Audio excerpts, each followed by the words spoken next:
are what you eat. Have you heard that before? I think that maybe the Italian 16th century artist Giuseppe Arcimboldo was inspired by that. And he created this beautiful painting of a healthy and vibrant man whose diet apparently consisted mostly of fresh fruit and vegetables. But now walk into any supermarket, literally anywhere in the world, and what you will see is shelves and shelves of ultra-processed foods that are packaged in highly engineered, modern, mostly plastic food packaging. But actually, food packaging is a fairly new invention. The first humans were hunters and gatherers. They didn't store food. Then people invented farming and they started storing foods that were dried or fermented, salted, or maybe also smoked. And then food packaging entered the scene only in the 19th century. And it was a disruptive innovation because suddenly foods were storable across long periods of time and you could actually also transport them around. And so I asked myself, what would people have looked like that lived in the 19th century? Maybe something like this.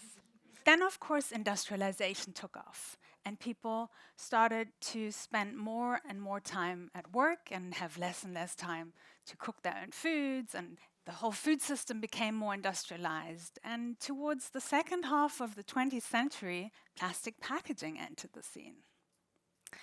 And then, of course, people got used to having more and more convenience foods and to eating more and more takeouts. So this is where we're at now.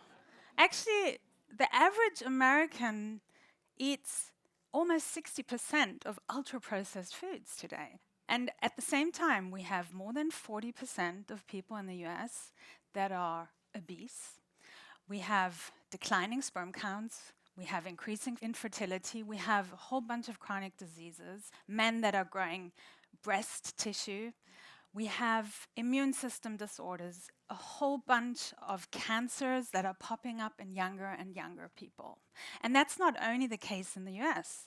This is happening everywhere across the world, in highly developed, highly industrialized countries and also in low middle income countries. So what is going on? Is this only because we are what we eat? Is it because of the food?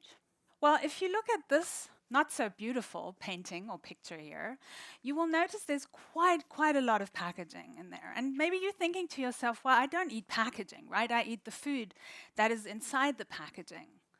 But do you really? Who of you has ever drunk from a plastic sports bottle and thought, that water tastes a bit like plastic?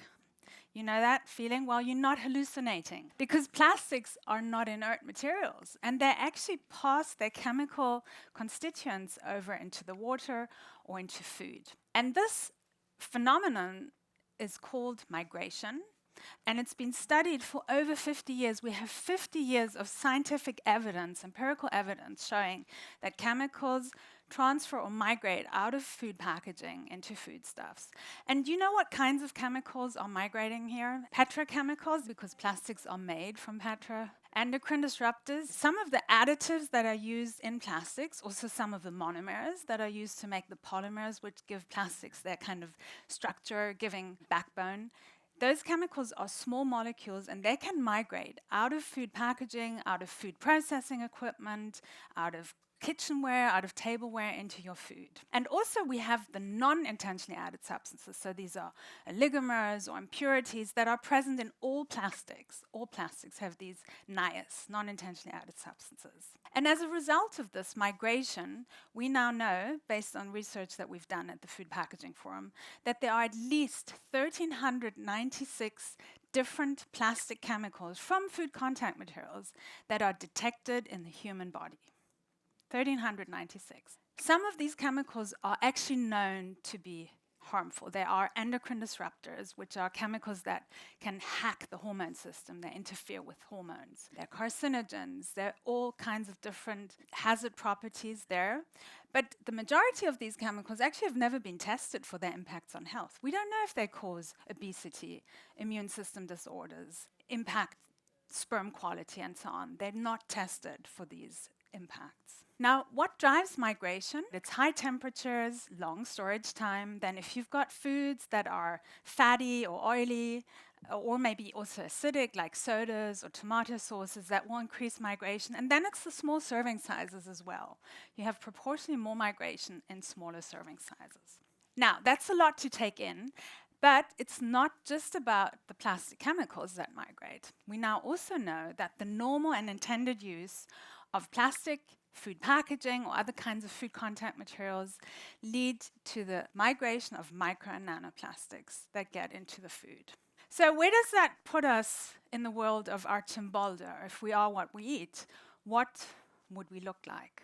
So this is Packus. Packus eats a lot of ultra-processed foods. He has a diet of heavily packaged foods, and now you also understand that he's eating his packaging because of the chemicals that are leaching into the food and the micro and nanoplastics. And Packus symbolizes how our food system has changed for the worse. It's not keeping us healthy and nutritious. And it's not just plastics, I have to say. In this picture, there's also other kinds of food packaging. But to tell you the honest truth, a lot of the alternative food packaging also has a plastic layer in direct contact with food. So for example, a beverage carton or a beverage can has a direct plastic layer in contact with food. And if you take this example of a beverage can, if you dissolve the aluminum with a strong acid, you can do that. Don't do that at home, it's dangerous. But then you get this plastic bag, literally a plastic bag on the inside of your aluminum can. So again, there are plastic chemicals that are leaching into your very acidic beverage. So we think of plastic pollution as being an environmental issue, but really, the Great Pacific Garbage Patch is in us. It's the plastic chemicals and it's the micro and nanoplastics that are in our bodies. And in order to solve plastic pollution by 2040, I think we need to look at how we produce and process and package and consume foods. I think if we manage to come up with food packaging that is sustainable and healthy, it can't be sustainable but not healthy, it has to be both, then we have a good chance at getting this right. And so that probably looks a little bit like this diet here, what Vertumnus was eating. Fresh, local, seasonal, minimally processed foods. Get them unpackaged if possible. But of course, you can't get all foods without packaging, right? Sometimes you need packaging. And in those cases, you prefer the inert packaging, like glass or stainless steel or ceramics.